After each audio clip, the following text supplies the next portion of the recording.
Good evening, ladies and gentlemen. Before we begin tonight's ceremony, I would like to introduce current members of the NFHS Board of Directors. First, our president, Ennis Proctor from Mississippi, accompanied tonight by his wife, Judy.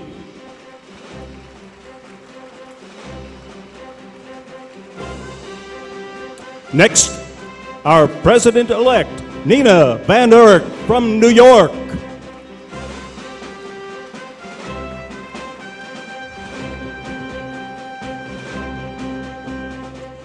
Kevin Charles of Delaware, representing Section 2, accompanied by his wife, Sharon. Rick Wilco of Iowa, representing Section 4, accompanied by his wife, Barb. Sherm Silling of North Dakota, representing Section 5, accompanied by his wife, Jackie. Charles Brydup of Texas, representing Section 6, accompanied by his wife, Debbie.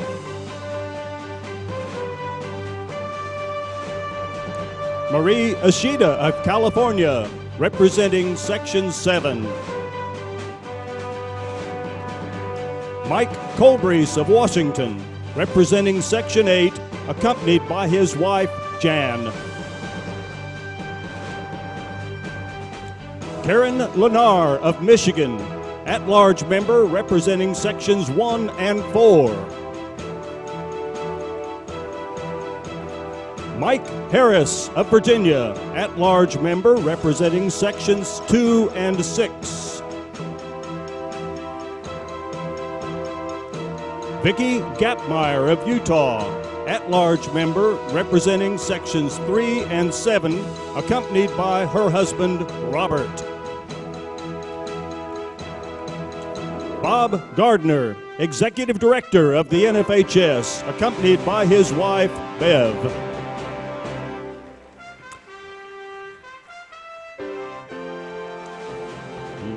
Ladies and gentlemen, let's show our appreciation for your NFHS Board of Directors.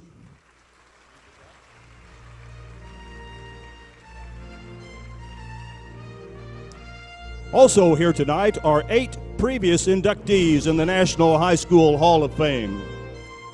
From California, Herb Meyer, class of 1995.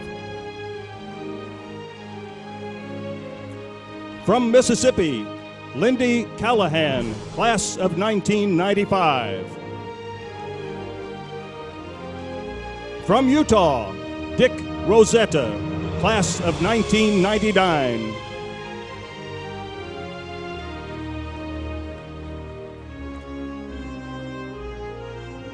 From New Mexico, Jim Holzman, class of 2003.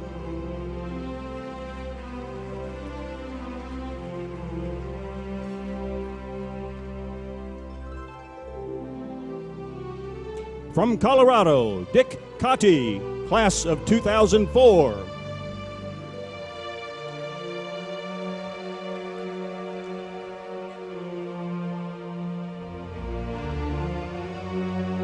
From Utah, Blaine Lindgren, class of 2006.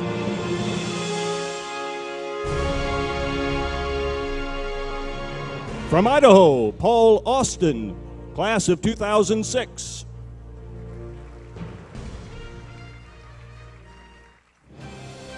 From Connecticut, George Ford, class of 2009.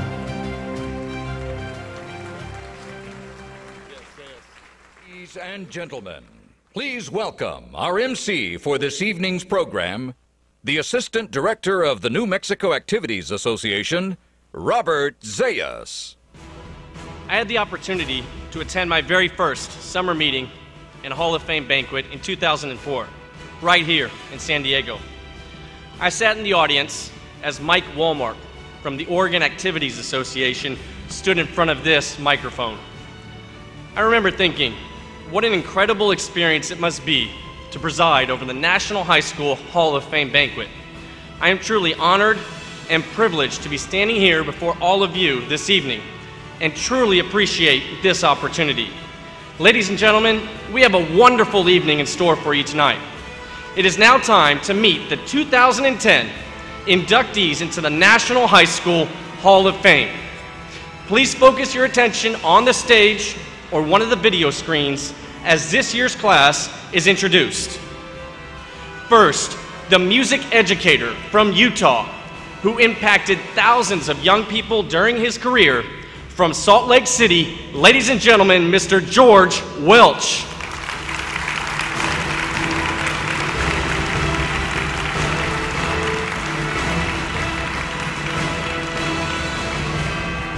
Representing the late Dr. Vito Periello of Virginia, whose national contributions in the field of sports medicine are unmatched.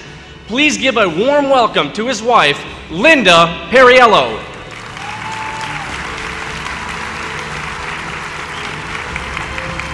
The legendary North Carolina athlete, coach, and athletic administrator from Durham, ladies and gentlemen, Mr. Willie Bradshaw.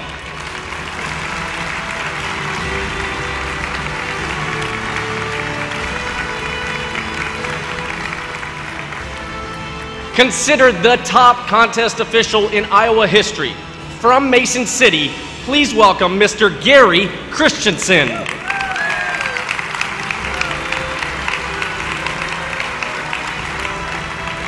The football coaching icon from Haynesville, Louisiana, ladies and gentlemen, Mr. Alton Red Franklin.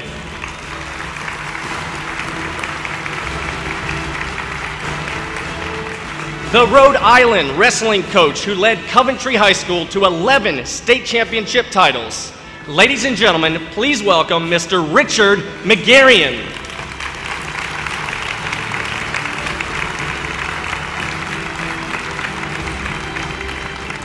The winningest basketball coach in Washington State history, from Mercer Island, Mr. Ed Pepple.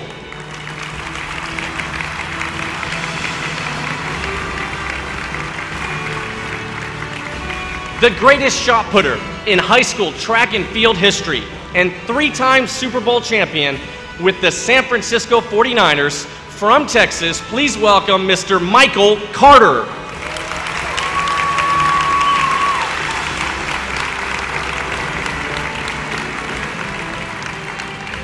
Ladies and gentlemen, welcome one of the top distance swimmers in U.S. history from El Dorado High School in Placentia, California, who won 4 Olympic gold medals, Miss Janet Evans.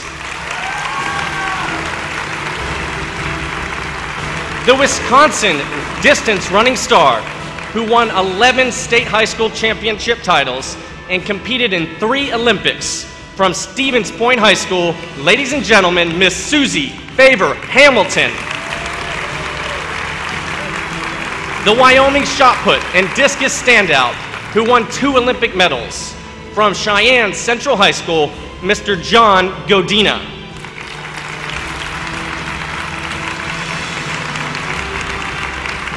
Ladies and gentlemen, welcome 3-time Olympian and basketball star from Charleston, South Carolina, Miss Katrina McLean.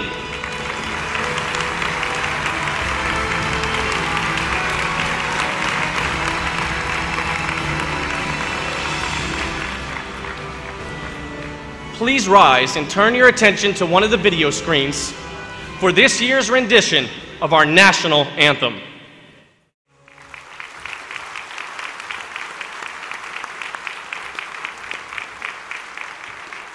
Please be seated.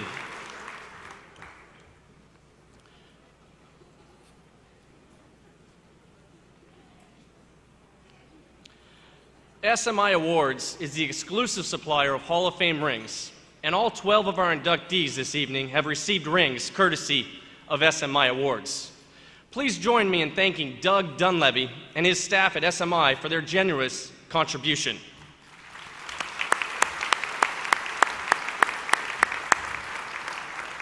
Please welcome Dr. Ennis Proctor, President of the National Federation from Mississippi. Dr. Proctor will present awards to outgoing board members of the NFHS.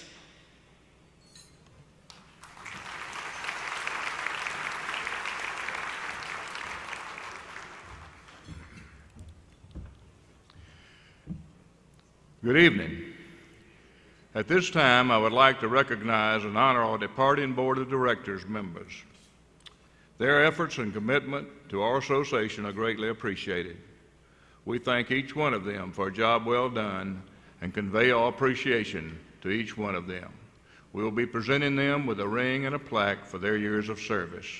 I would ask these individuals to come forward at this time. First of all, Marie Ishida. Marie?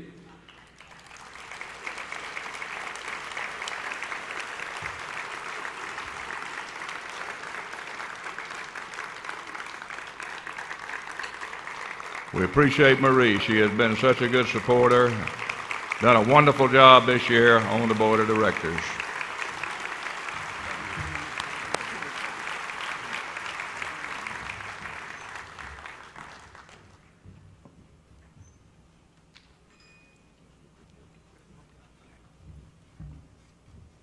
Next is Vicki Gapmeyer. Vicki?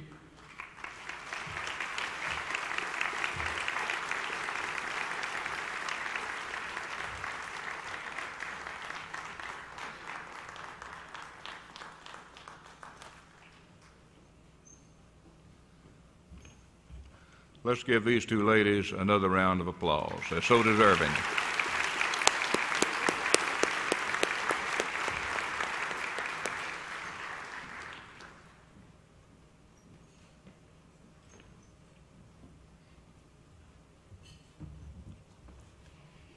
It is my privilege now to recognize the leadership of Dr. Ennis Proctor, who served as the NFHS president during the 2009-10 school year. But before we do that, we want to acknowledge the support of his beautiful wife and partner, Judy. Judy, we appreciate you very much and offer these flowers as a token of our esteem. Please join me in congratulating Judy.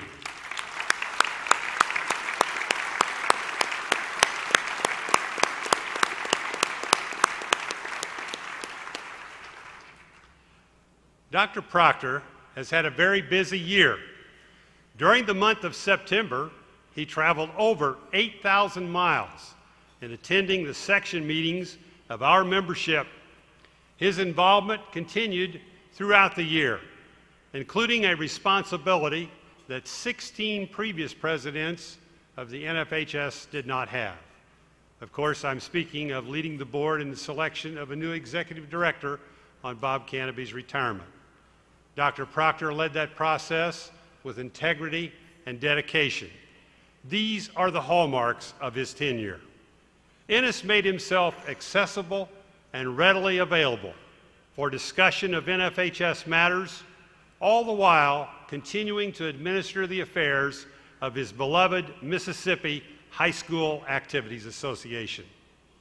He proved to be an on-task leader with a reputation for moving meetings and reaching consensus.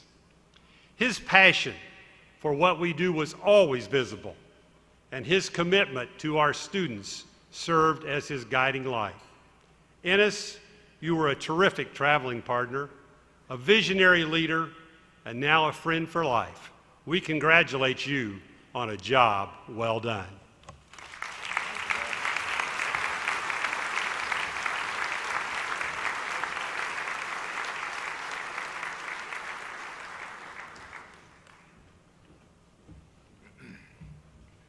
Thank you so much, Bob. I appreciate that so much.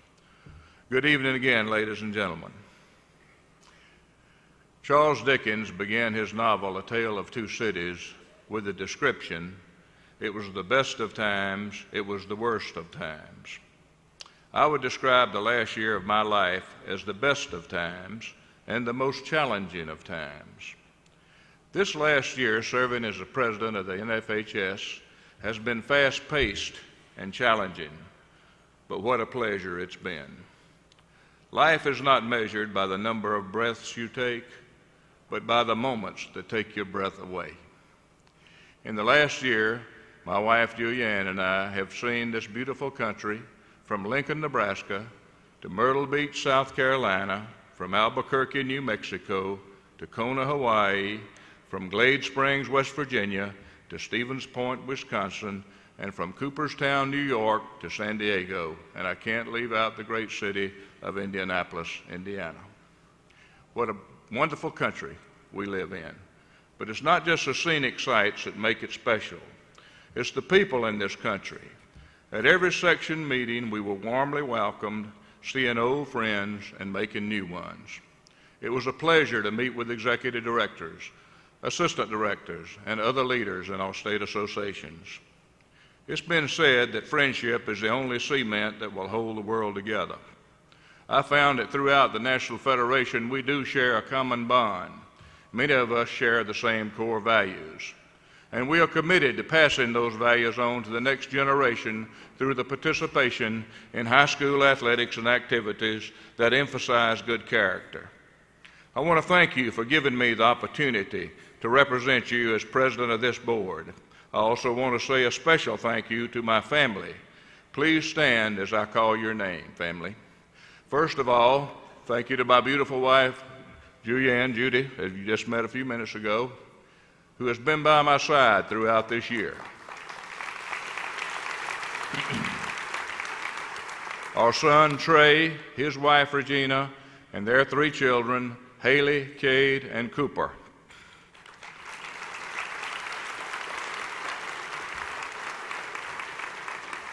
My daughter, Kim, her husband, Austin, and their children, Caroline, who just graduated from high school with high honors, by the way, very proud of her, and Catherine Ann.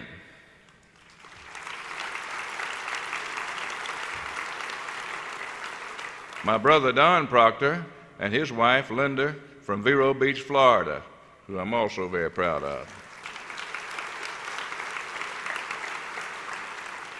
Also, my sister, Maribel, and her husband, Bob Menzel, from Littleton, Colorado. Maribel is a teacher by trade. When I look at life, my family members have given me life's greatest pleasures. Other things may change us, but we start and end with family. No matter where life has taken me, I've never forgotten my roots. I thank my good friend Lindy Callahan, who is my mentor and a member of the NFHS Hall of Fame. You all saw him come in earlier. And his beautiful wife, Ann, for their support. I thank all of my staff members and the Mississippi High School Activities Association board members for their support and patience this year. And I especially thank Joyce Lane, who made our many reservations and rescued us on several occasions. Thank you to Bob Canopy and Bob Gardner. They were wonderful traveling companions, and I enjoyed the time we spent together. We had a great leader. We lose a great leader, but we're gaining a great leader too. Finally, I want to thank the National Federation Board of Directors. Challenges make life interesting. However, overcoming them is what makes life meaningful. We've had a challenging year as we faced some very contentious issues and conducted a nationwide search for our new executive director. This board always spoke up, and they always stood up for their beliefs and their constituents. We had outstanding applicants for the position of executive director, and this board worked diligently to identify the person who had the best skills to lead us forward at this point in time. Bob Canopy took over the National Federation in March 1993 when it was in serious financial difficulty, and he built this organization into one that is financially strong and respected throughout this country.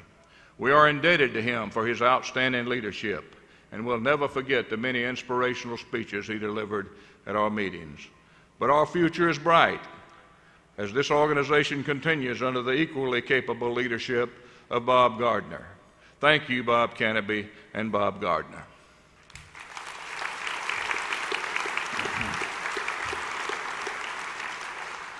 Anyone who knows me for even a short period of time knows that I'm an old Marine and I love my country. I have very strong personal feelings about this, very strong personal feelings about education, life, and principles. Over the last year, I've tried to talk often about these values, and I found that many of you share these values with me. All the great things in life are simple, and many can be expressed in a single word: freedom, justice, honor, duty, mercy, and hope. This is my 47th year in education, and I'm beginning my 20th and final year as Executive Director of the Mississippi High School Activities Association. And those years have taught me many lessons. We face a daunting task in our role as state associations. A recent survey of more than 1,000 students revealed that 54% of school-age students from ages 8 to 16 witness bad sportsmanship in every sports match they play. The poll found that young people often mimic what they see, and over half admitted they would break rules in team games. The problem is, according to the same poll, 28% of parents said that teaching sportsmanship is the coach's job, not theirs.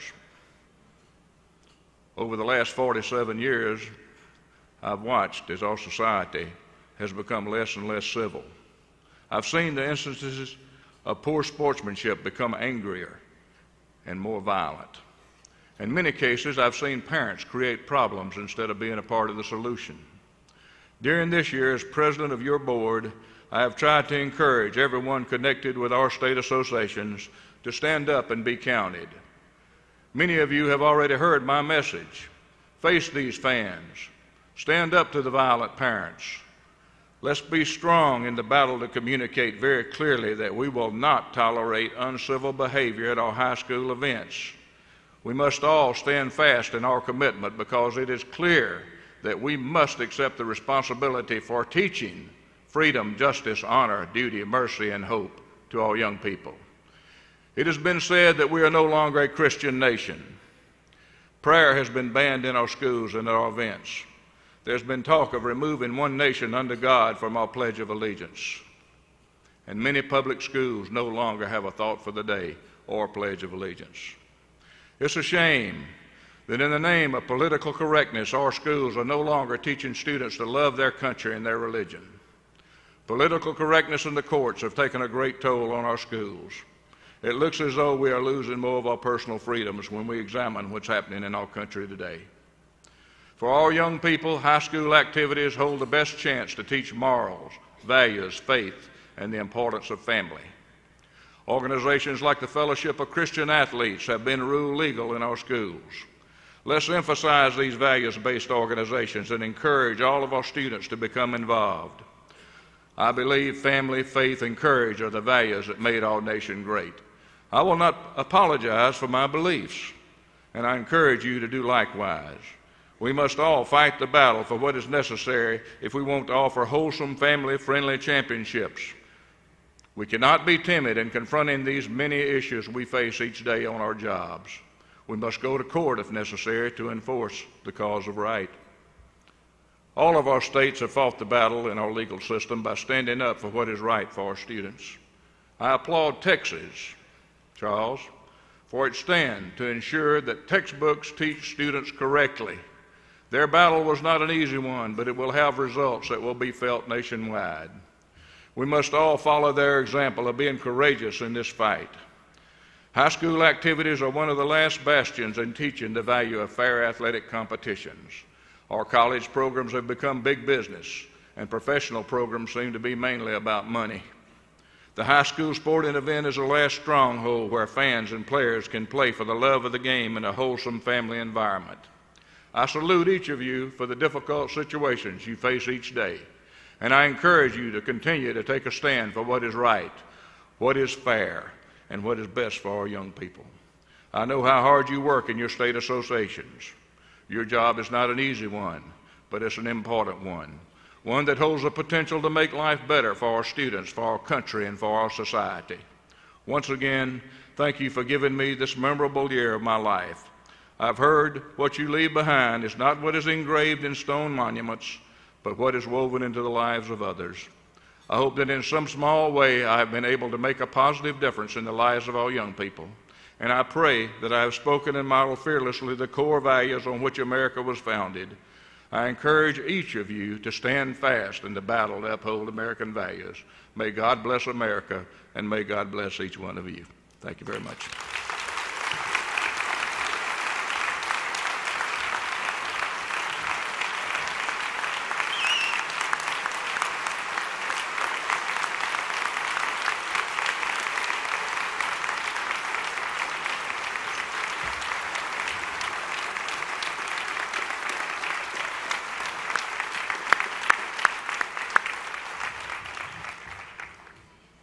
Thank you, Dr. Proctor. We have a special guest with us tonight, Joe Theismann. Mr. Theismann, would you please stand?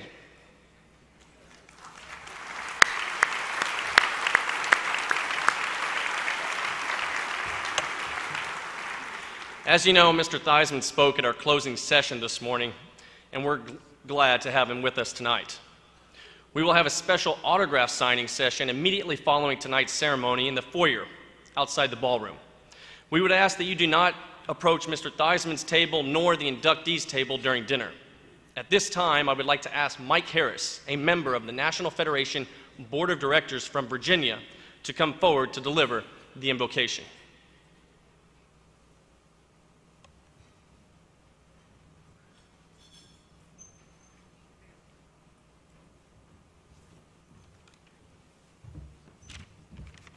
Good evening. Could I have your attention, please, for the blessing of our meal? Dear Father, as we gather to share this meal with friends, our hearts are filled with gratitude. It is good to recognize the accomplishments of many, as well as how different we are, our talents, our dreams, our backgrounds, and our occupations. And it's good to know that when you created each of us, you broke the mold. No one is exactly like anyone else. Even our thumbprint and our voice tell us how unique we are. Yet we thank you that we can take these differences and mobilize them for the good of our students, our athletes, our schools, and our communities. In our differences, we can think the same thoughts and move together toward a common goal. In life, if you have a purpose in which you believe, there is no end to the amount of things you can accomplish. Bless us as we share the meal together. Thank you for our individuality and also for our common bond. Amen.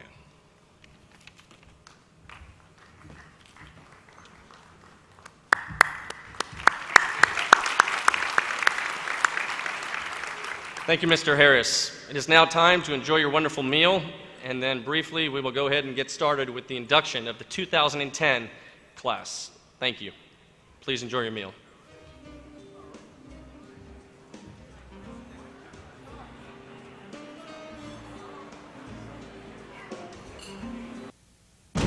Tonight, a new roster of dedicated and inspiring individuals will take their hard-earned place alongside the select few who already inhabit this hallowed hall. An outstanding group of people who exemplify all of the very best qualities that high school activities instill in every participant. Tonight, we proudly welcome and salute the newest class of the National High School Hall of Fame.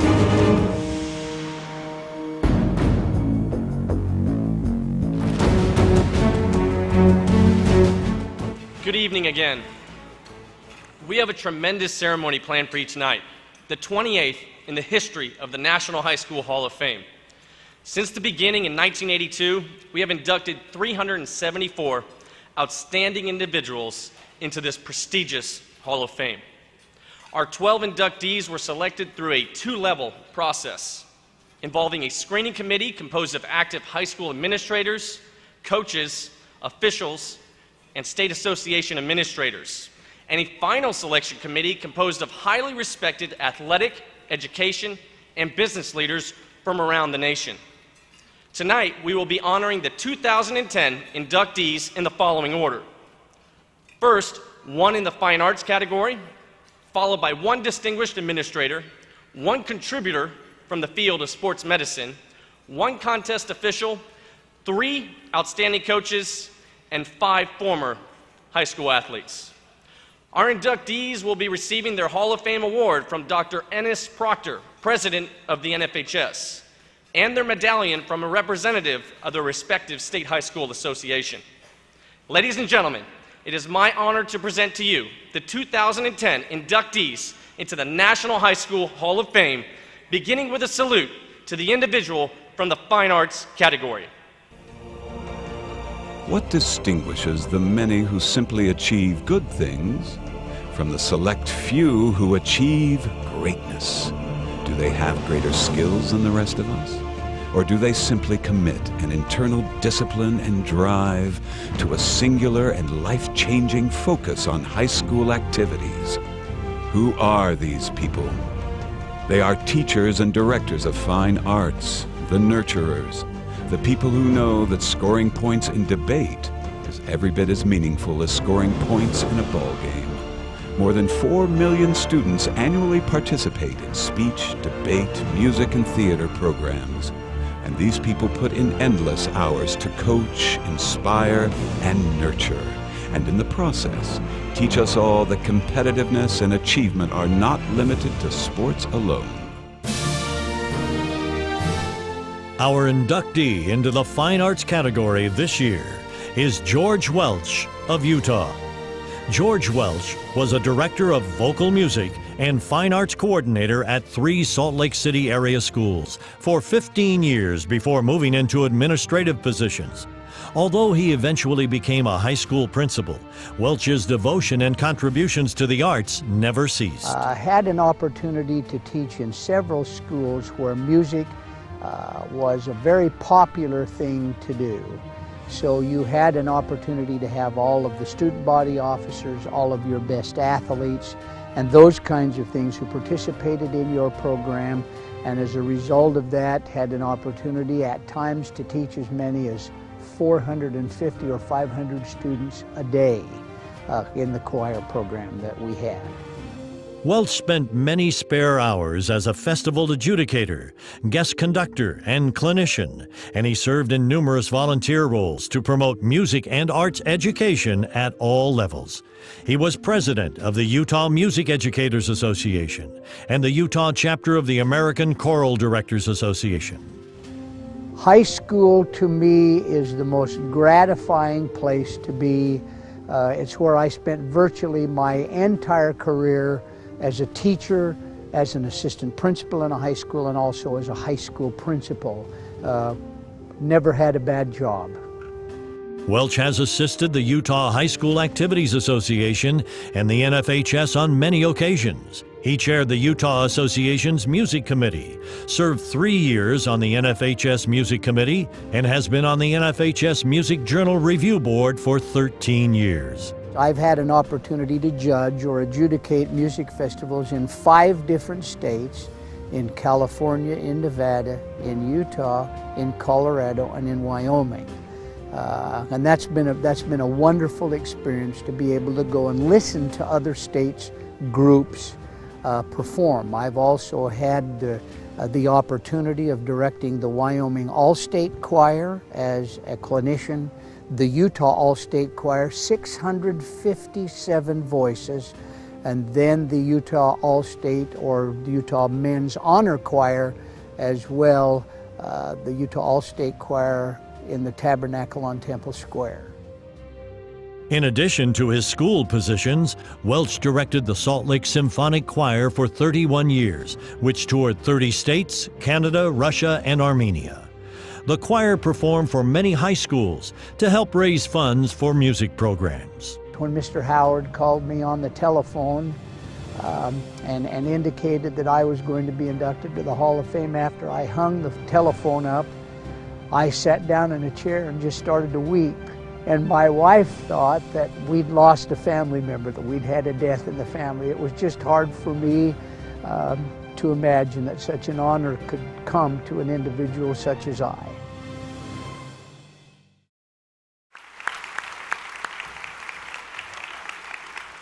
It is now time to present the award and medallion to our fine arts recipient, the music director, adjudicator, conductor, and clinician from Utah.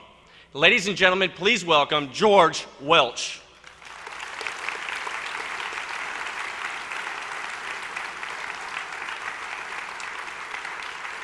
And now, presenting the Hall of Fame medallion to George Welch is Rob Cuff, Executive Director of the Utah Activities Association.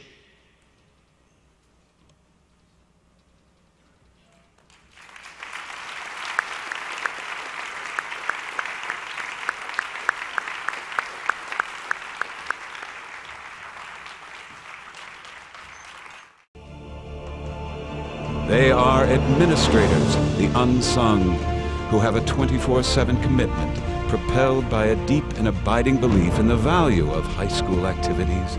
They have no playing field on which to compete, but they find ways to build them.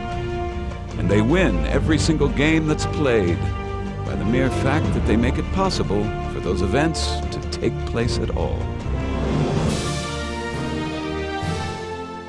Our inductee in the administrators category is Willie Bradshaw of North Carolina. Willie Bradshaw did it all in North Carolina, from star athlete to successful coach to athletic director to state association leader, and finally to school system athletic director of the Durham City Schools. The people behind me are my friends. Some of them are my students. I have a daughter, a granddaughter, and a wife here too. And I think that I made up my mind in the 11th grade that I wanted to be a coach. When the coach wanted to be a coach. And after pulling service years and coming back home, I was fortunate enough to get a job to where I did start coaching. And looked like I've been doing that all my life. And looked like I'll continue to do it until, and I'll leave the until open. When I first met Coach Bradshaw, my dad came over to practice with me and made the formal introduction. And one of the things that Coach Bradshaw remembers and we talk about when we see each other is that my dad said, "Here he is, Coach. He's yours. Do with him what you want to do. Treat him just like I would." So, and he did. It was a great relationship. Coach Bradshaw was just a wonderful man. He was a great coach. He was a mentor to me. I looked up to him then. I look up to him today. So a great man. I coached the football. I coached basketball. I coached baseball, and I tried to coach track one time, and I found out that was not for me. One person went off to sea. They offered me the athletic director's job, and I accepted. That was a fight too at home because you're doing too much, as normally as most of you ladies would say. But I ended up doing it and did it for a pretty good while. And I like to think that I had some success in doing it, and I felt pretty good when my career was over. Currently, I serve as the Director of Athletics for Durham Public Schools, which is the job that he held. So I've been knowing Coach Bradshaw for a long time, and I still look to him for advice. Coach Bradshaw, he was one of the few people who took a lot of time up with all of the kids in Walton, especially young men. We had a baseball team, and we were the first baseball team in Durham to have uniforms, the black team to have uniforms, all from him. He put his money in it. He would beg the churches, got us uniforms. We thought we were really sharp. We had a really good team. We won the city championship that year, and he would always take a lot of time with us. We get him out of bed at 5 o'clock in the morning to go practice. We practiced really hard, played really hard. He taught us that hard work is how you obtain your goals. See, when you are an athletic director and you are around and you have to work in one place and you have to try to make the money that you make fit all of the sports that you're going to have, it can be trying time sometimes. So what you try to do is make sure that everyone gets a piece of the pie. It may not be everything that they want, but if they get a piece of the pie and they get some of the things that they need, everybody will be fine. I think my grandfather is a legend because it's amazing how even if we walk into the grocery store, people still they acknowledge him, and he has been there for me when I had troubles. He taught me what to do, and he taught me how to ride my bike. And to some people, he may be Willie Bradshaw or Coach Bradshaw or Coach, but to me, he'll always be Pop Pop. I want to remember as being fair. I want to remember as being a good advisor and friend to these particular persons that I've touched. I love you, Pop Pop. Congratulations.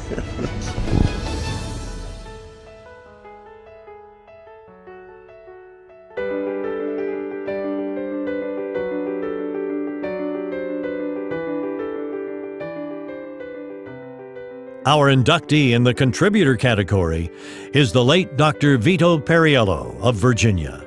Dr. Vito Periello had a profound impact on thousands of student athletes on the local, state, and national levels in the field of sports medicine. As a pediatric doctor in Charlottesville, Periello contributed his services at countless sporting events. He gave lectures and was widely published on topics such as ADHD, concussions, and weight loss in wrestling. We met on a blind date, as I'm sure many people have. He was in a medical school at Duke University, and I was a student. We were introduced by a sorority sister of mine who was also a medical student. At the state level, Periello chaired the Virginia High School League Sports Medicine Committee for 20 years. He developed the VHSL pre-participation form, spearheaded the league's wrestling weight management program, and authored a number of manuals and brochures on infectious disease, weight management, and healthy diets. Vito was from West Virginia, Charleston, West Virginia, the adored son of his father, Vito Sr., and his mother, Rose, who had a lot of hopes and aspirations, as so many of us do, tied up in this wonderful son of theirs. And he did not disappoint them. He was the first in his family to go to college, went to the University of Virginia, and then on to medical school, just like his mother had always planned, and became a pediatrician. And pediatrics was not just his calling and his profession. It was something that really inspired his whole life. He spent his life trying to make the lives of children better. Without a doubt, the success of the NFHS Sports Medicine Advisory Committee since its inception in 1996 is due in large part to Vito Periello. He served 11 years on the committee and was chair of the committee at the time of his death last year. He was editor of all 3 editions of the Sports Medicine Handbook and authored many NFHS sports medicine position statements. When his patients were growing up and becoming athletes, that he became very interested in them as young athletes, and he was given these wonderful opportunities, first by the Virginia High School League. And I told you earlier that he had not played contact sports in high school because his good Italian mother wouldn't let him near a contact sport. And so he wondered whether he would be accepted by the athletic community, even though he'd come to athletics later in his adult life. And of course, just like any team, he was part of the team. And when he did his very best, and when he was willing to strive for the very best, they were welcoming, of course. Oh, this man I married, he was an absolutely amazing figure. Our son said in his eulogy that he was an ordinary man who did extraordinary things. And he was passionate, he was fair. Believe it or not, with all these things he did, he was a wonderful father and husband. He seemed to find time in his life for everything. If he were here today, I believe this is what he would say, that through it all, he never forgot that he was in the background, not on the front lines. He knew that it was the men and women who make up this organization, the coaches, the athletic directors, the trainers, the officials, and the principals who watch over the safe participation in sports of these young people that we hold so dear. He would say that it is you who lead them, it's you who teach them, it's you they trust, and it's you who protect them. It's you they look up to as mentors of how to lead their lives and develop into productive and responsible adults. And yes, it's you they will remember, and he would thank you for that.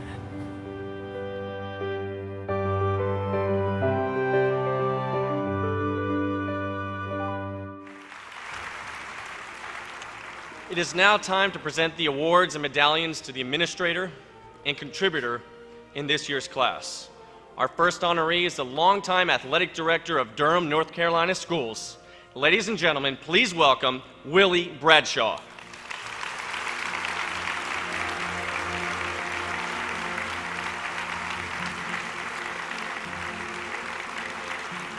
And now, presenting the Hall of Fame medallion to Willie Bradshaw is Davis Whitfield, Executive Director of the North Carolina High School Athletic Association.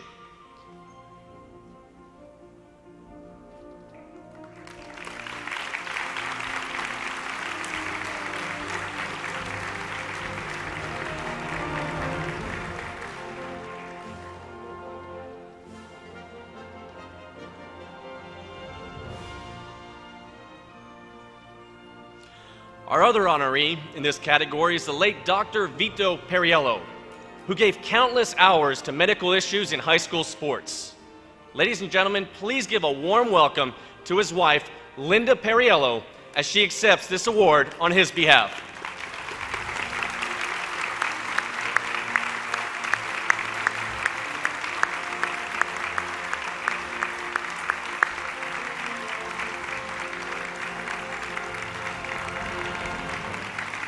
And now, presenting Vito Periello's Hall of Fame medallion to Linda is Ken Tilley, Executive Director of the Virginia High School League.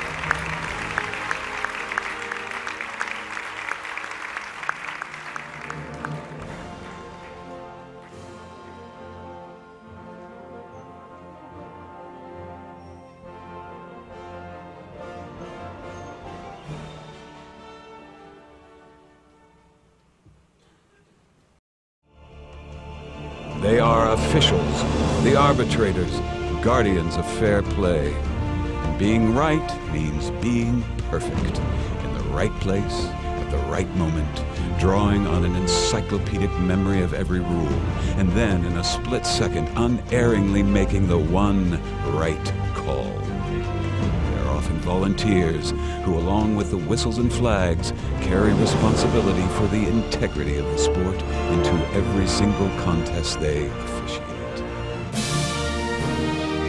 Our inductee in the officials category is Gary Christensen of Iowa. Gary Christensen is considered the top overall contest official in Iowa history. He has officiated state championship games in football, girls basketball, boys basketball, and baseball, all in the same school year. And he has accomplished this amazing feat 4 times. Officiating's never been work for me. And if you find something you really enjoy, you keep doing it. And I've always had a simple philosophy about officiating. You work at it, and you work hard at it, and you keep it relatively simple. You just manage the game like you manage a classroom.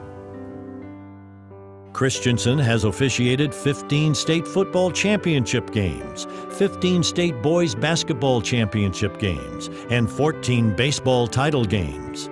He also has called 10 state girls basketball championship games. Amazingly, Christensen has officiated 187 state tournament games in the 4 sports, the most extensive list of any official in Iowa history. When I work with my football crew, all 5 of us load up in my car and we drive somewhere, and then when we drive home, if we've missed one or we've kicked one, we feel worse than anybody else. And we're not alone. And that's true for any sport. But I think people don't appreciate that about officials. You know, officials feel really bad when they kick one. And that happens at every level.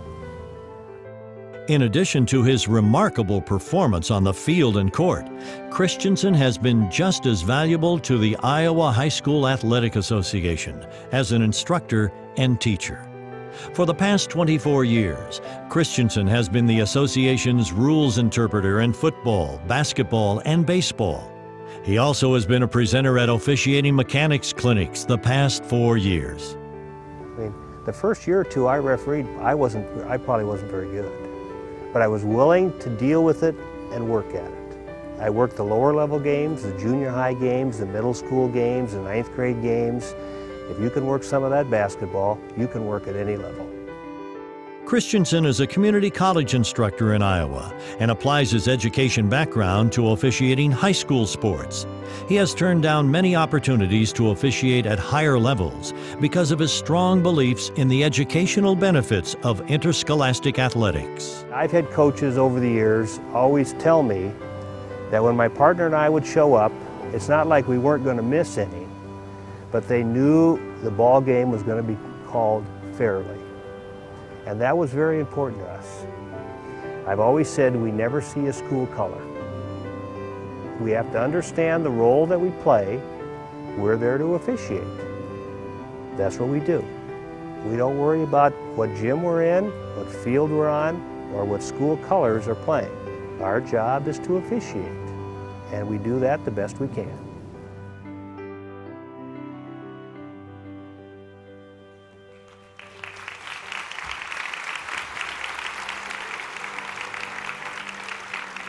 It is now time to present the award and medallion to the official in this year's class. The Iowa official who has worked more than 50 state championships in 4 sports from Mason City, please welcome our next inductee into the National High School Hall of Fame, Gary Christensen.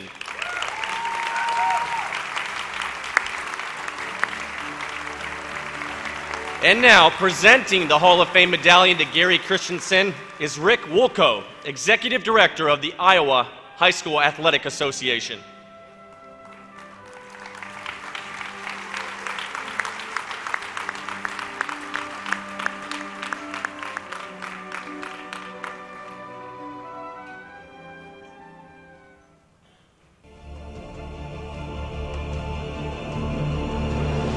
They are coaches, motivators, and strategists.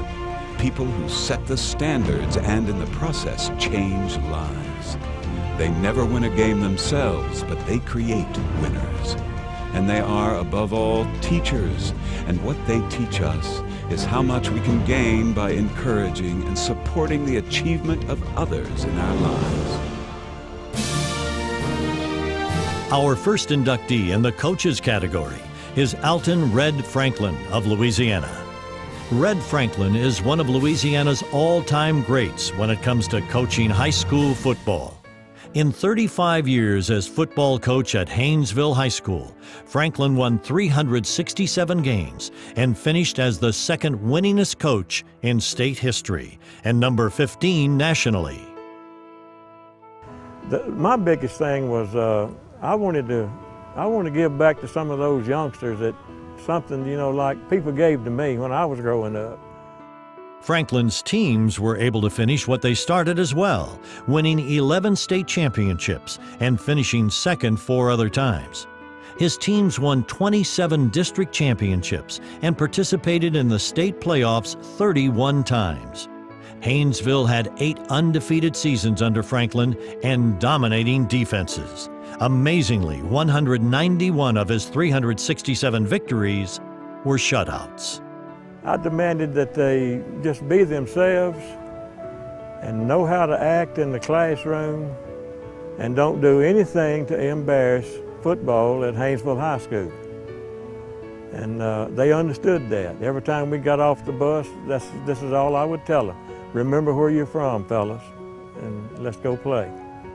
Franklin was named State Coach of the Year 6 times and District Coach of the Year 23 times.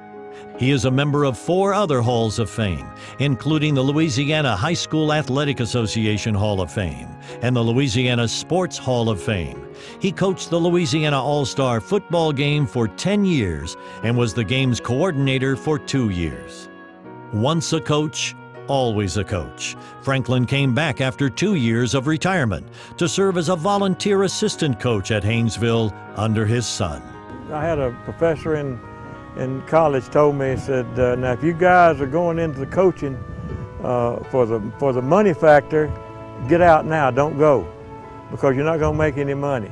But if you're going into it to help youngsters be better, then you're going to have my blessings. And I remembered what that man said, and this was the thing that I enjoyed more than anything else, was watching a young man come in as an 8th grader, 9th grader, and watching him develop academically and athletically during his time in high school. My son was named the coach to take my place, and he needed some help because short on coaches, you know, everybody doesn't have the money anymore to spend on coaches. And so I told him, I said, David, I'll help you all I can if you want me to. And he said, and it went from there. And I've helped him now for the last 7 years. And it was rewarding this year because we went through another experience of a state championship. But I was the assistant coach. Our next inductee in the coaches category is Richard Magarian of Rhode Island. When it comes to coaching high school wrestling in Rhode Island, no one has exceeded Richard Magarian's accomplishments at Coventry High School. Magarian retired from coaching in 1996 with an amazing record of 239 wins and 26 losses, a 92% winning mark. Apparently there was a period of time there where we hadn't lost a match. Oh, two and a half years, and inevitably we lost this match.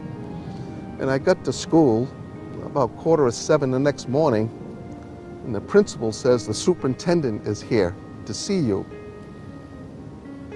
I go in and the superintendent wanted to know if everything was all right.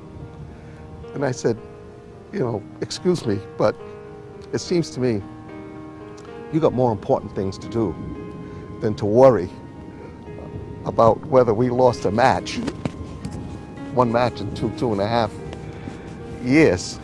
And he was sent by the president of the town council to make sure that everything was going to be all right. I said, just go back and assure them that it'll be fine. Magarian directed Coventry to 11 state championships as head coach, but he was part of 8 other state championship teams while serving as the assistant coach and assistant principal. I had a policy of never cutting anybody. I just felt that it was far more important for them to be with me for 2 or 3 hours in the afternoon than in their neighborhood.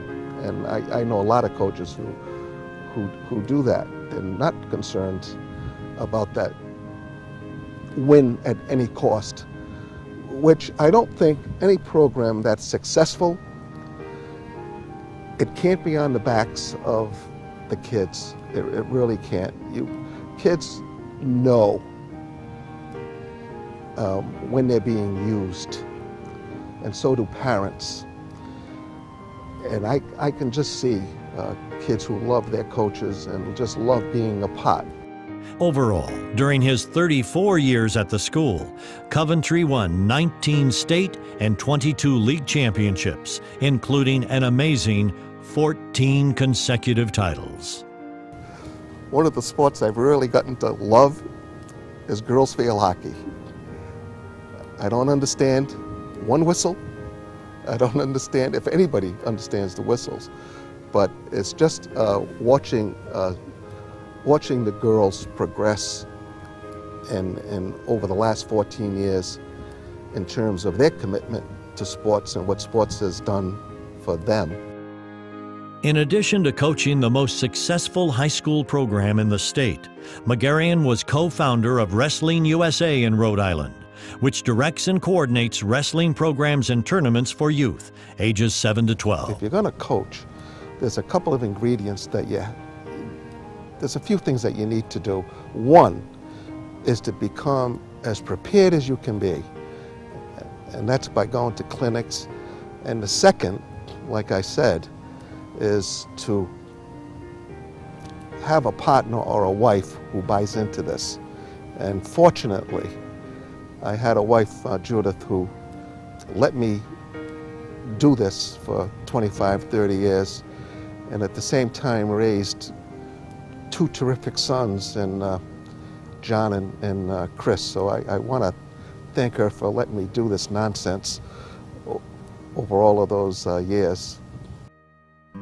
Our final inductee in the coaches category is Ed Pepple of Washington. Ed Pepple retired last year after an outstanding 42-year career as basketball coach at Mercer Island High School in Washington. My philosophy was to try to get each youngster to reach his potential, to at least strive to be as good as he could possibly be, and not be concerned with competing with other members of his team or other competitors, but just to try to be his own best self. When Coach Pepple came to Mercer Island in 1967, it was the end of my junior year, so going into my senior year in high school. And we had a group as a basketball team and as a program that was probably could be considered underachieving at the time. And I think from his perspective, not just myself, but other guys that were involved in the program, he saw quite a bit of potential, a great community that I think he felt could get behind the program. And as it turns out, history has shown he was right about that. I would think that they would say that I was tough, a disciplinarian. I would hope that they would say that I was fair, well organized, possessed a winning mentality, and transmitted that to the players so that they believed that they could be successful. And while doing all those things, hopefully have a lot of fun playing basketball. Whenever I've finished coaching with someone, I've always taken the time to write that person a letter and just a note and to tell them what I've learned and how much I've appreciated the experience. And it's been 2 years now, and I have not written that letter to Coach Pepple because the lessons have been so profound to me in my life, and the experience has been so off the charts that I've had a hard time really figuring out how I want to say what I want to say. I'm appreciative, I'm honored and humbled to be doing this with you, and that Coach Pepple has asked me. And I kind of like to think that this is, in a way, at least a start on that letter. What I realize is to have core values and to have the courage to hold on to your core values. And I think his core values are discipline, extreme loyalty, and competitiveness. I'm not sure I really want to be remembered. I mean, I'm not really, I've never really been focused on what, because without the kids and they're really the ones that need to be remembered. So I think it's really more important that I remember them than they remember me. Playing a team, I think it was Wilson of Tacoma, and at halftime they had shot 65% and were up by 5 or 6 points, and he came to the locker room and said, guys, you guys are playing well. There's no way they're going to continue shooting this way. Just keep doing what you're doing and we'll be all right. Well, they came out in the second half and shot 75%. It sort of blew us away. Well, I learned that if you love what you do, it's not work. And so basically I haven't worked for the last 52 years.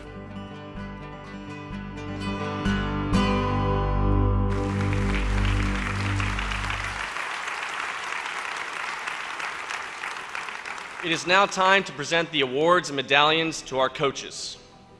First, the second winningest football coach in Louisiana history. From Haynesville High School, ladies and gentlemen, please welcome Alton Red Franklin.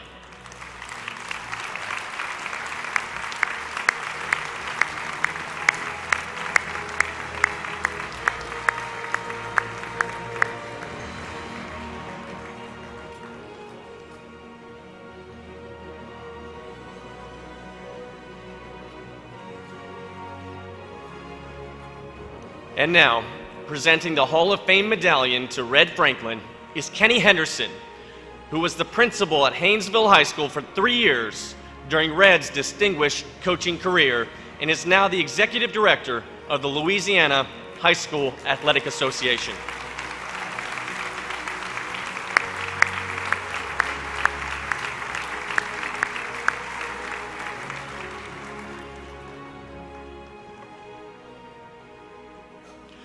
Our next honoree in the coaches category is the Rhode Island wrestling coaching legend from Coventry High School. Give a warm greeting to Richard McGarian.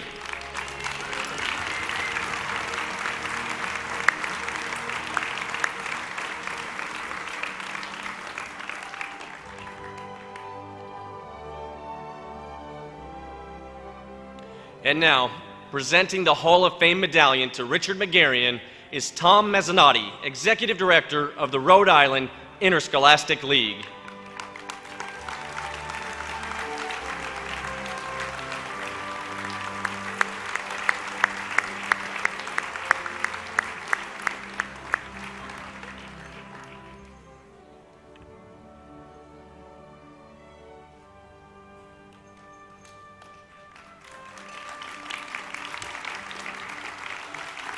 Our final inductee in the coaches category this evening is the winningest basketball coach in Washington history. From Mercer Island High School, ladies and gentlemen, please welcome Ed Pepple.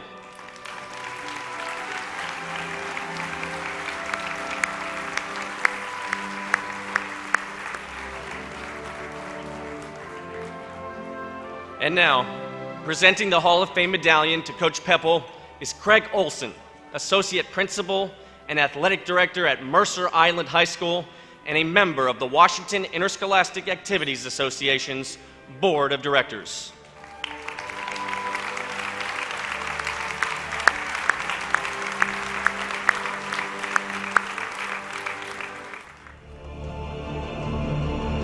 They are athletes, strong and confident, whose biggest muscle is often their heart.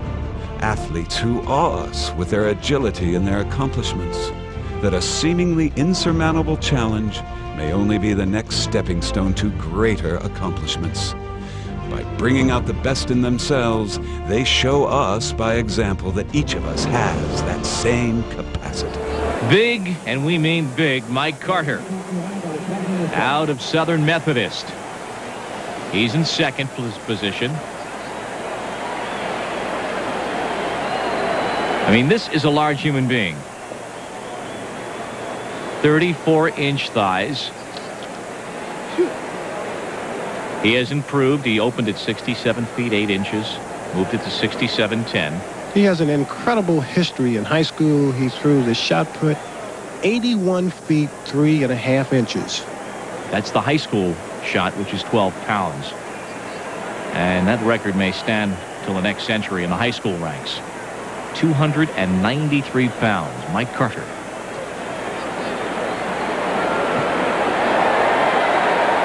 And another good effort. And a fair throw for Mike Carter. This man is mulling over offers from both professional football leagues.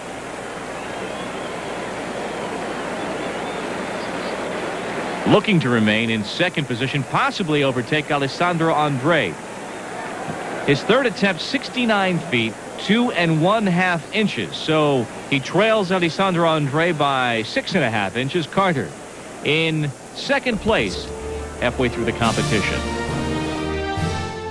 Our first inductee in the athletes category is Michael Carter of Texas. Very simply, Michael Carter of Texas is in a class by himself when it comes to the shot put competition in high school track and field. How I got started in the shot put was interesting. I went through a growth spurt as a kid, and I lost my sprinting speed. So I was no longer the fastest guy or second or third fastest guy at the school. So I went to the coach, asked him, what else is there for me to do? And he just pointed over and said, there's the shot put. After the first year, I just fell in love with it, and I just wanted to be the best I could at it. And that's how I got started, throwing the shot. Carter threw the shot 77 feet in 1979 as a senior at Thomas Jefferson High School in Dallas. And that national record set 31 years ago still stands today. It is the longest standing boys track record in the NFHS National High School Sports Record Book. Well, my high school record that I set in 1979 started out, the record was 72-3. And my goal was to beat it as many times as I could in my senior year. Amazingly, later that year, Carter reached 81 feet 3.5 inches in the shot put at an out-of-season meet in California.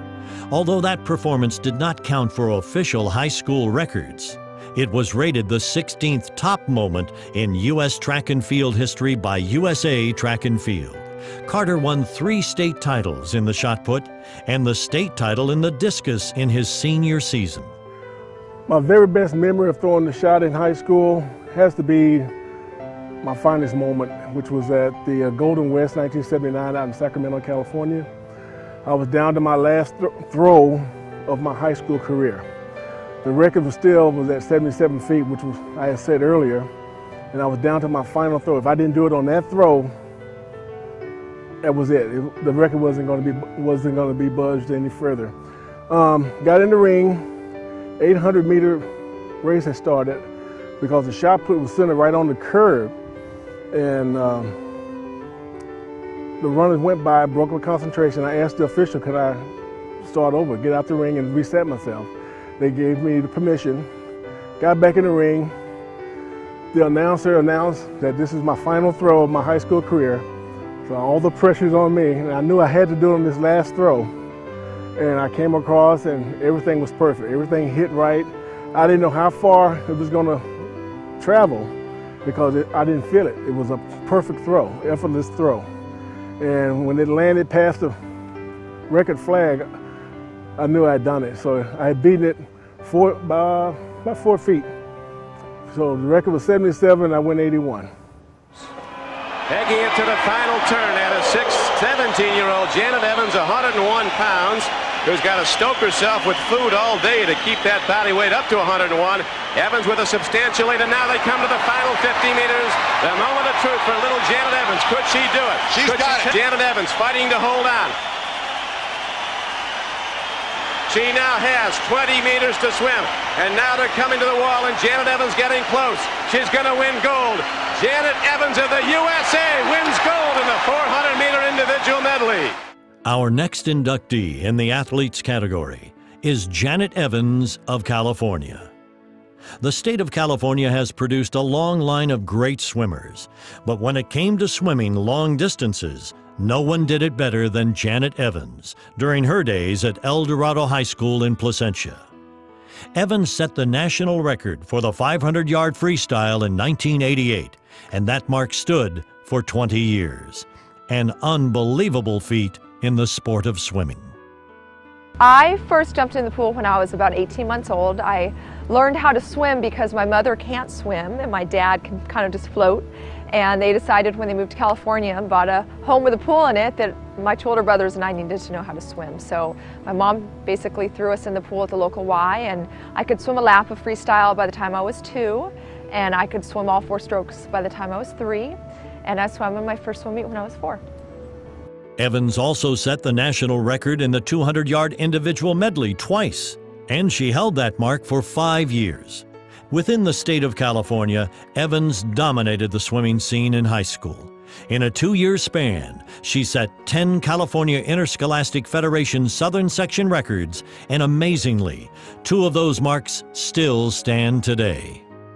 Well, when I was swimming in high school, I was also swimming at the Olympic and international level. My first Olympics were between my junior and senior year of high school. So I was swimming at the Olympic level, and I always got to come home and swim at the high school level. So it was always very special to me. I always swam because I loved my friends, I loved being social.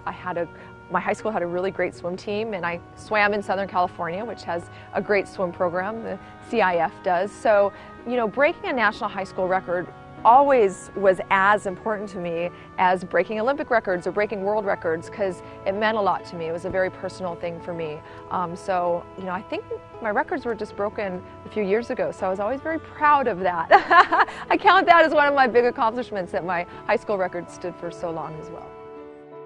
Evans' fame went from the state of California to the world with her performances at the 1988, 1992, and 1996 Olympics. At the 1988 Games in Seoul, Evans won gold in the 400-meter freestyle, setting a world record that stood for 18 years. She also held the 1,500-meter freestyle world record for 19 years, and her 800-meter freestyle world mark unbelievably survived 4 Olympics. Overall, Evans won 5 Olympic medals, including 4 golds. You know, I swam in 3 Olympics. I swam in 1988, 1992, 1996, and in 88 I won 3 gold medals. In 92 I won a gold and a silver, but in 96 I got to pass the torch to Muhammad Ali at opening ceremonies of the Atlanta at home Olympic Games, and I would give up every medal, every record, every high school record, every Olympic record, every world record to live that moment again. It was the most amazing moment in my career. It really taught me that the Olympics and sport and all of this that we work so hard for is about personal goals, about reaching your goals, about having speed bumps along the way. It's not about winning. You don't have to win everything you do. And I think there's so much pressure these days for all of us to win at the Olympics, to win at high school, to win at this, to win at that. And I was standing up there with the torch with Muhammad Ali next to me, passing it to him, and he's a shadow of who he was when he won his boxing gold medal in 1960. And the entire opening ceremonies, all 10,000 athletes are looking at me and him, mostly him. And not all of those athletes are going to win a gold medal, but they're there and they're participating in the Olympics, and that's what it's about. It's not about all these gold medals. So for me, that was my defining moment of sport, not just the Olympics, but of sport. And it made it very clear to me why we work so hard for all of this. It's not to win, it's our personal journeys along the way. At the end of her competitive career, Evans held 7 world records, 5 Olympic medals, and 45 U.S. national titles. She won the 400 and 800-meter freestyles at the U.S. National Championships an amazing 12 times, the most by any swimmer in the 100-year history of the event. She was inducted into the International Swimming Hall of Fame in 2001 and the U.S. Olympic Hall of Fame in 2004. Swimming in high school, like I've said, was so important to me, and it was such a big part of my career. And people always said to me at the Olympics, well, why are you going to go back and swim in high school? And I said, because it's a part of me, it's a part of who I am, it's my teammates, it's my friends, it's my school. And so for me, it's a big deal. And I am so honored and excited and happy and just totally thrilled. So it's awesome.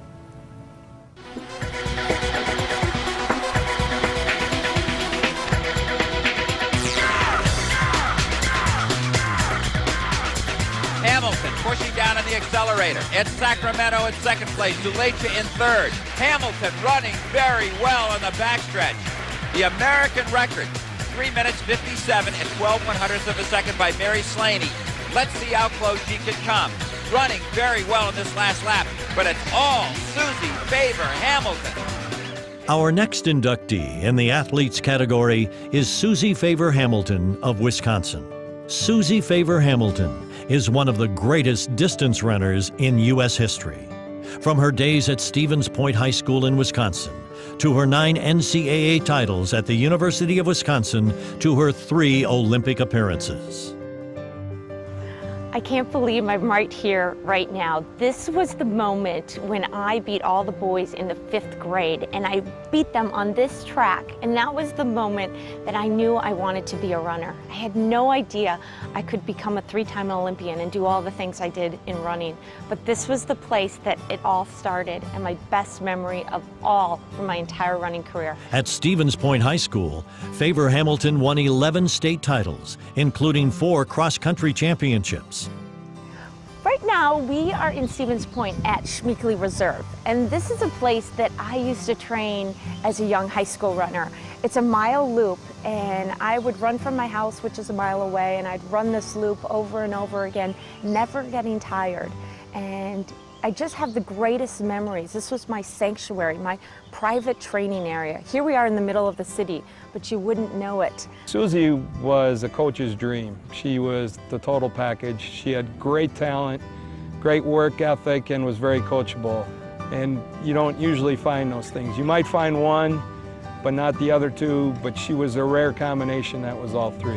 I think high school sports are so important, not only for kids to get involved in competition. It's all about work ethic, it's all about drive, It's all about working with people, learning how to get along with people. This is something that will take you later in life, no matter what level you are in sports. I truly believe that sports can impact a person's life in such an incredible way, like it has mine. So embrace sports. I think it's a fabulous thing for young kids to get involved. But don't focus so much on being the winner or the loser. It's about being able to be doing it. How lucky you are to be having the gift to participate in sports. She was fast. She looked like a deer. I remember early on seeing her running the mile, and she was on her toes like a sprinter, and I'm like, you can't do that. You can't go that far on your toes, but she did because she was going so fast. It was just amazing. It was a coach's dream. I think I was really blessed, though, to have come encountered with the right people, like my coach, my high school coach, who really stressed having fun was goal number one. He never singled me out and made me feel like I was extra special. He treated me just like he treated all the other runners on the team, and that was really, really good for me. I'm just really proud of the fact that she's being inducted, and I think it's a well-deserved honor. That's about it. He's a great coach. I was so lucky to have him for a coach. No, just truly lucky, because he emphasized fun in the sport. And that was so important to keep somebody as young as I was at that time, to keep me in the sport. He had the power to do that, to make it fun. Oh, thank you. Yeah, so I mean, thank you. Just a fabulous guy. Faber Hamilton kicks hard, just over 200 to run. She's a beautiful looking runner, as Faber Hamilton almost over accentuates that stride right up on her toes, but look how quickly she's opened up about a 10-meter gap of the chasing pair. She's going to take this one. Don't know if it's going to be under 4 minutes. She's well capable of it these days, as we've seen in previous races this summer, but another victory well on the way here for Suzy Faber Hamilton, and looking very, very strong.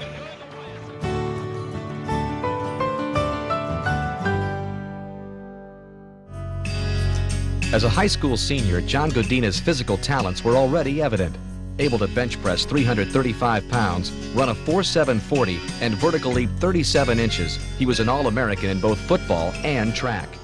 Our next inductee in the athletes category is John Godina of Wyoming. John Godina was a football and track and field standout at Cheyenne Central High School in the late 1980s, and the first Wyoming athlete to be inducted into the National High School Hall of Fame. Godina won 3 state discus titles and 2 state shot put titles. He set state records in both events, and those marks still stand today, 20 years after his graduation. I got into the disc and the shot when my dad actually used to be a thrower. In 5th grade, he introduced the discus to me because that was his favorite event.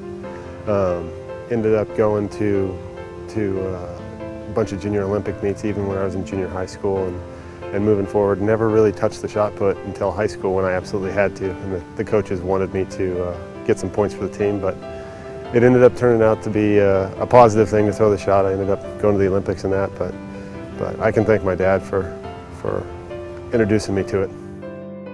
Godina was an offensive guard and defensive lineman in football, and was a 3-year starter and 2-time All-State selection. He helped Cheyenne Central to the Wyoming High School Activities Association Class 4A state championships in 1988 and 1989. And he was selected Wyoming High School Football Player of the Year in 1989. Godina excelled in the classroom as well, earning a perfect 4.0 grade point average. I think I was kind of a nerd in high school. I think I balanced it quite nicely because I avoided as much fun as I possibly could to keep the sports up there and keep the grades up there. And it was one of those things I never felt like I was missing a lot if I didn't stay out too late or go out and do the crazy stuff that a lot of the other guys in high school were doing. But you know, I found that the school thing wasn't that tough if you actually listened in class and went to class. So that made life a lot easier because I was interested in doing that. And you know, I think that it's very important for people to realize that You know, at that age, I didn't know I was going to go to the Olympics. All I knew was that I could, you know, get a college scholarship and maybe that'll lead to some kind of a good job, being a doctor or something. So we might as well study and push forward in that department. At UCLA, Godina won 2 NCAA discus titles and 1 outdoor shot put title. In 1995, he set the NCAA outdoor shot put record of 72 feet 2 inches, which still stands today.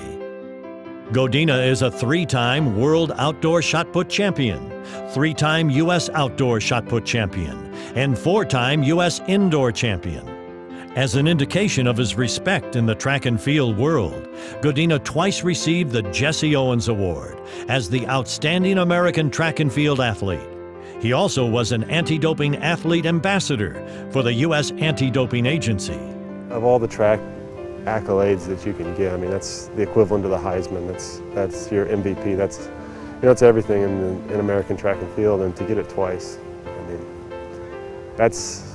I think I'm probably as proud of that as anything I've ever done. You know, that's saying that you're better than the sprinters and you're better than the jumpers, and you know, you're better than pretty much anybody in the country at track and field. So, you know, to get honored with that twice is spectacular. I really had this thing later in my career. I'd love to have it 3 times, and you realize, you know, you can get so close, and things happen like injuries and things like that, and you realize how special those times are when you can bring everything together for a full season like that. And, you know, just looking back and going, man, I did that 2 times, and there's only been, I think, 3 or 4 other guys that have ever pulled that off. And when you hear the names on that list, you know, with the Carl Lewises and the Michael Johnsons, it's something that sticks with me probably as much as anything I've ever done in track and field.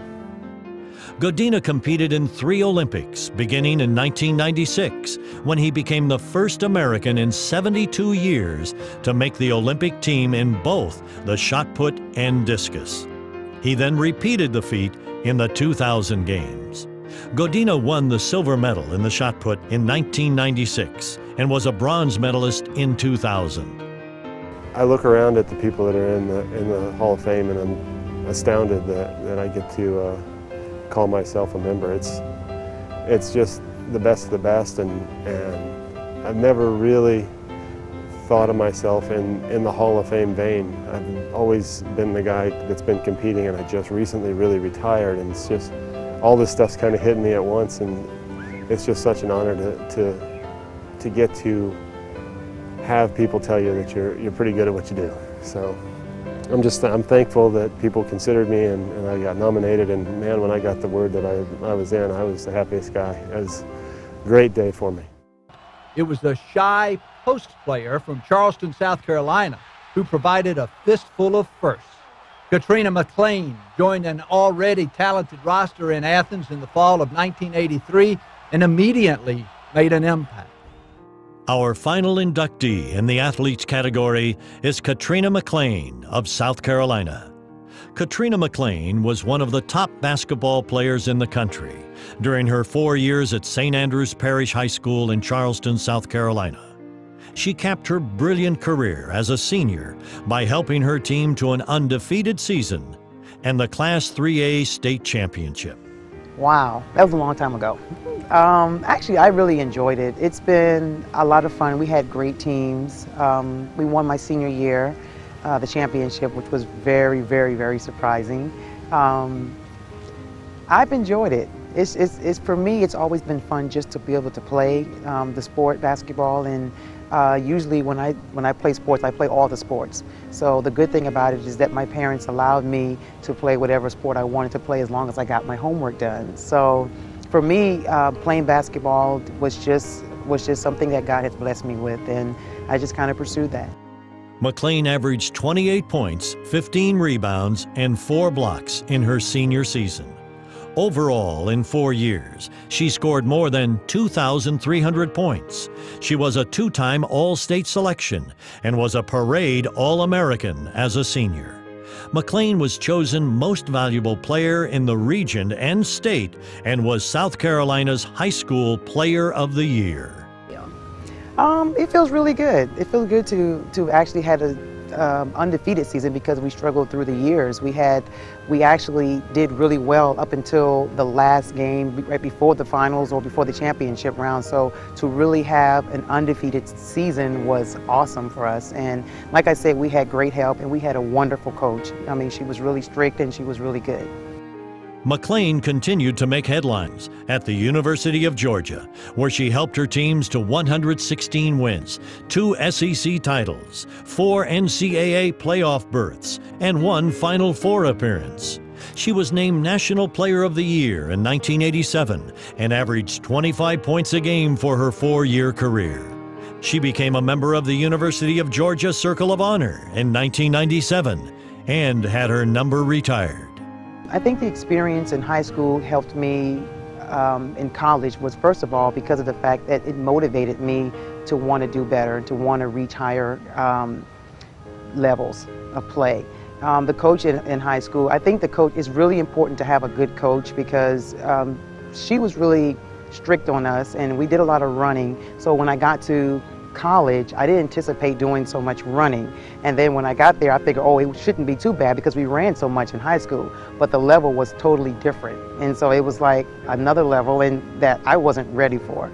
So it actually prepared me mentally. It prepared me mentally on the court, and off the court it prepared me academically because she was so strict with us with our academics and making sure we got our education. So that was important. I thought that I had a great start in going to college. After college, McLean played on 11 U.S. national teams, including 3 Olympic teams. She helped the U.S. women's basketball team to 2 gold medals and a bronze in Olympic competition. She also won 2 gold medals in the World Championships, 2 golds in the Goodwill Games, and 1 gold medal in the Pan American Games. She played basketball overseas for 9 years. I was blessed to have the talent that I have, and I just kind of want to carry that on to give back to kids, and that's what I'm doing now. I'm trying to give back to a lot of the at-risk kids who are not able to mentally feel or see life. So it's kind of like, that's kind of why I feel blessed to have gotten the talent that God has given me.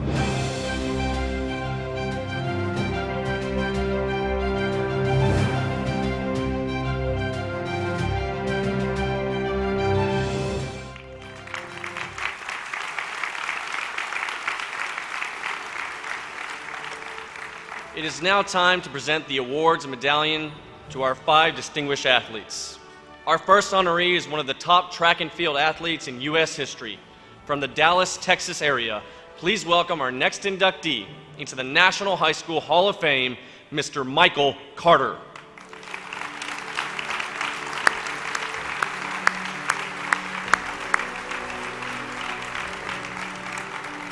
And now, presenting the Hall of Fame medallion to Michael Carter is Dr. Charles Breithaupt, Director of the Texas University Interscholastic League.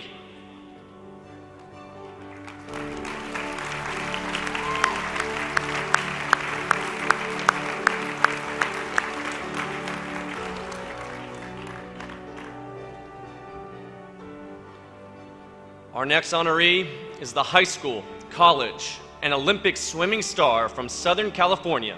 Ladies and gentlemen, give a warm welcome for Janet Evans.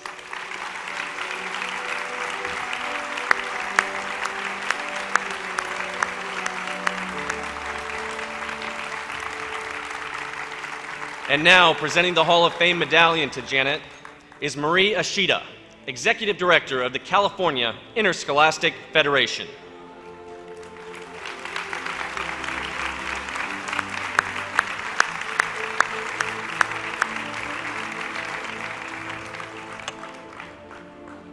Our next inductee in the athlete category is one of this country's best all-time track and cross-country runners. From Stevens Point High School in Wisconsin, please welcome Suzy Favor Hamilton.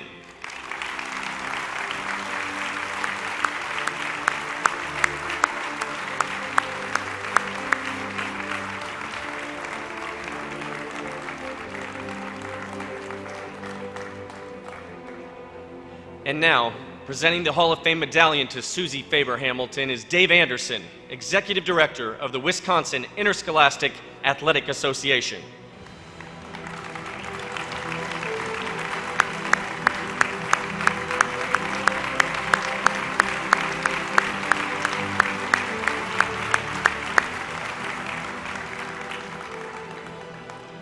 Our next honoree this evening set state records in the discus and shot put at Cheyenne Central High School and is the first Wyoming athlete to be inducted into the National High School Hall of Fame. Ladies and gentlemen, it's time to salute John Godina.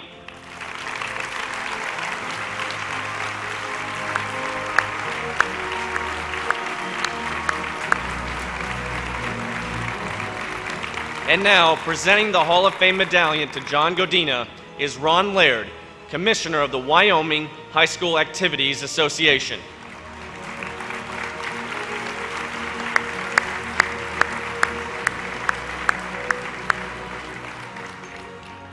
Our final honoree in the athlete category is the high school, college, and Olympic basketball star from Charleston, South Carolina. Ladies and gentlemen, please welcome our final inductee into the class of 2010, Miss Katrina McLean.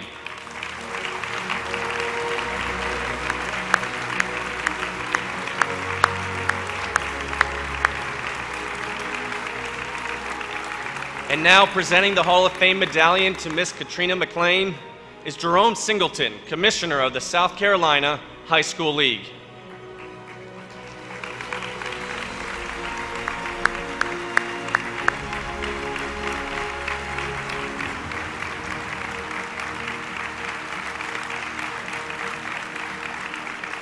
Ladies and gentlemen, how about one more final round of applause for the 2010 inductees into the National High School Hall of Fame.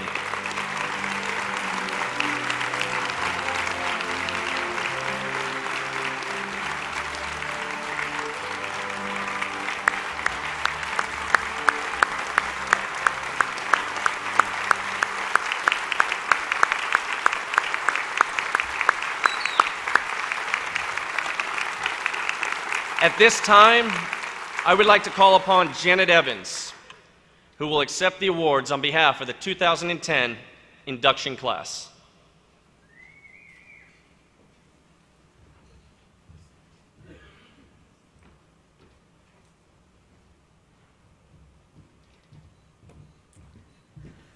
Well, good evening. First of all, on behalf of all the coaches, officials, administrators, and my fellow Olympians and athletes that were inducted this evening, thank you to the NFHS for inducting us, for honoring us. As you can tell from the videos, this means so much to all of us. I'd like to give a special thank you to my federation, the CIF. But tonight is so important for us because it reminds me and it reminds all of us of why we did this as the officials and the coaches, why we work so hard for high school sport, why we are athletes. You know, my favorite high school memory was my final CIF championships was on the same night of my senior prom. And I had to make the choice between going to prom or swimming in my CIF championships. And my mother said to me, well, why don't you just do both and have your date pick you up at the swimming pool? So after my high school got second place at the CIF championships, I went into the dingy locker room and changed into my prom dress and did my hair, and my date picked me up in the limousine, and I went to my high school prom. Now this, I've had many memories in my swimming career, but this is a real highlight for me because to me, this was what high school swimming was all about. And as I mentioned in the video, people always said to me, why are you going to go back after you swam in the Olympics? Why are you going back to swimming in high school? You know, what is there to swim in high school? Well, that was the reason why. I got to be with my teammates. I got to be with my friends. I learned lessons that I didn't learn at the Olympic and international level. I think in many ways, swimming in high school and participating in high school athletics, it grounded me. And it really came back to why I was an athlete. And Dr. Proctor really mentioned that a lot this evening in his earlier speech. You know, being an athlete at the high school level, it's not about contracts, and it's not about endorsement deals, and it's not about winning gold medals. It's about participating with your teammates and having your teachers that you're in class with all day come and watch you and maybe congratulate you the next day in your geometry class for how well you swam at the meet. It's about swimming the 500 freestyle and maybe breaking a national high school record, but swimming next to your best friend who swims it slower than you, but it doesn't matter because it's not about winning. It's about being a part of a team. It's about being part of something.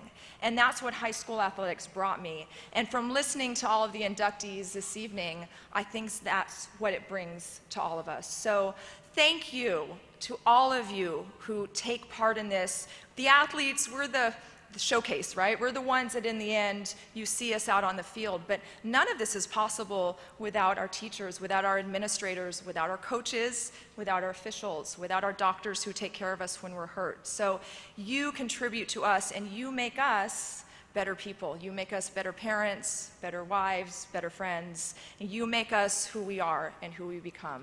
So for that, I thank you. Thank you for all you do for all of us older high school athletes and all the athletes that you support now. Thank you very much.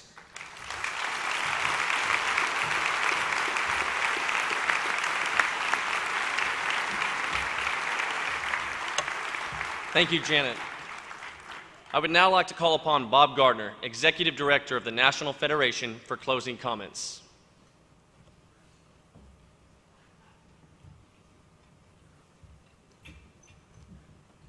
Janet, thank you so much for those eloquent words. On behalf of our full membership of state high school athletic and activity associations, I extend congratulations and recognition to our distinguished honorees tonight. As the class of 2010, you now join others in the hall who have met the challenges and achieved this honor of lasting distinction, based not only on the merits of your accomplishments, but on the worthiness of your character and who you have become.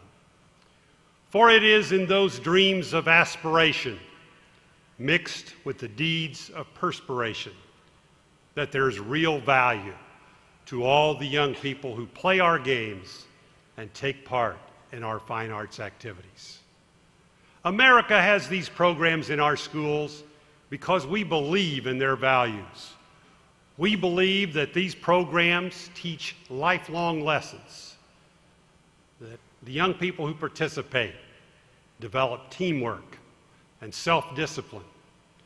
They build self-confidence, and they develop in students the skills to handle competitive situations. Each of you reflect those values and model the character that we desire our students of today to gain for tomorrow. For that, we thank you.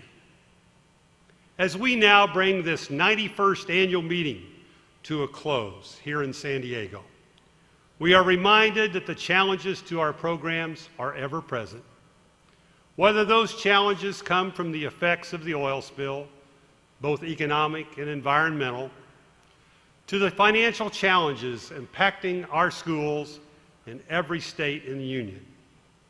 We return to work now to face those challenges. The answers of the past may not meet the challenges today. Yet finding solutions to those challenges are what we do. We have been solution seekers in our state associations for over a century of service. Change and challenge have been the norm for state associations that have served young people through wars declared and undeclared, natural disasters, great depressions, and deep economic downturns, such as our present condition.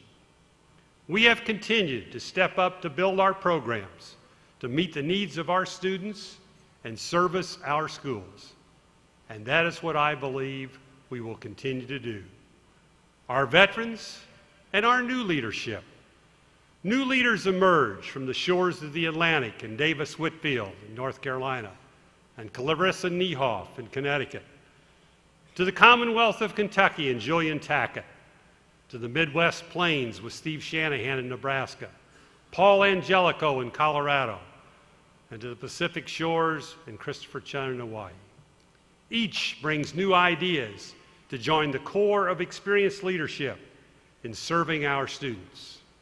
As we look to meet the challenges of our times, we are much like the movie character Ray Kinsella in Field of Dreams.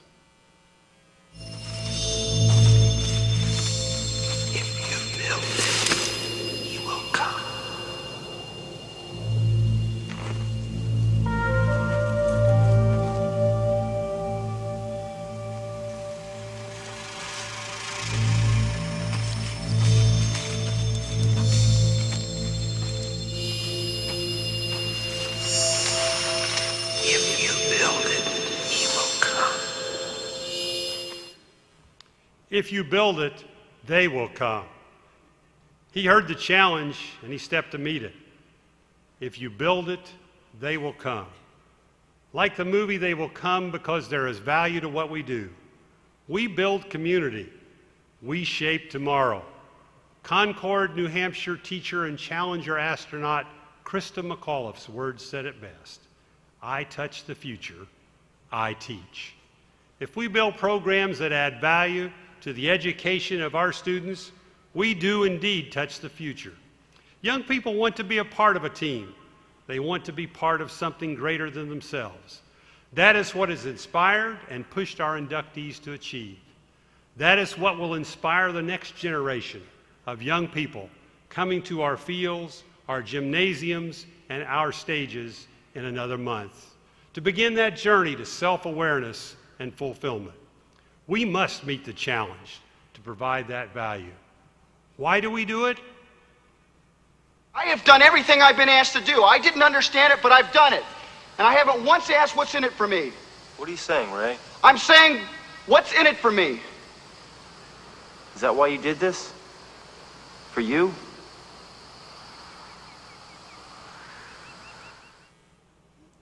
It is not for the self-recognition.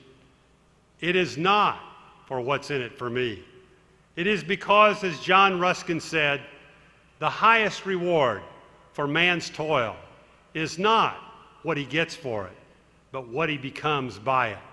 It is this that drives us to meet the financial challenges and all other challenges of this new year.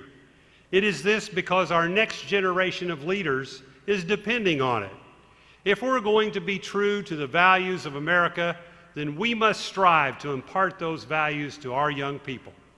As Thomas Jefferson said, God grant that men of principle shall be our principal men.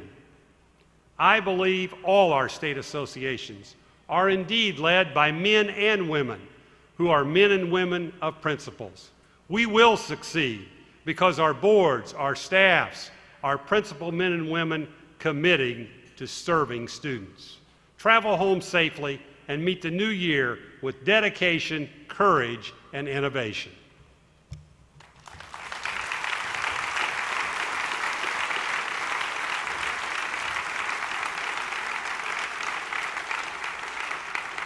Before we conclude this wonderful evening, I would like to leave you with a portion of a quote by Charles Swindoll that truly embodies one of the many reasons why these 12 individuals were inducted into the prestigious National High School Hall of Fame this evening.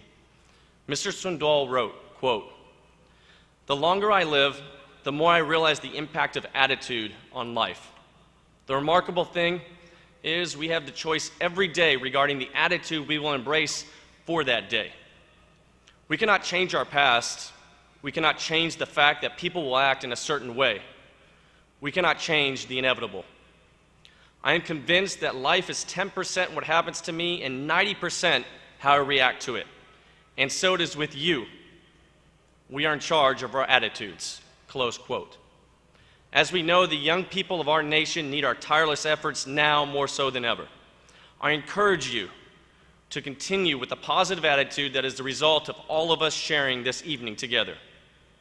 The 2010 inductees will be stationed at tables in the foyer outside the ballroom for anyone interested in congratulating them or obtaining their autographs. At this time, please give your attention to the 2010 National High School Hall of Fame inductees as they depart the ballroom.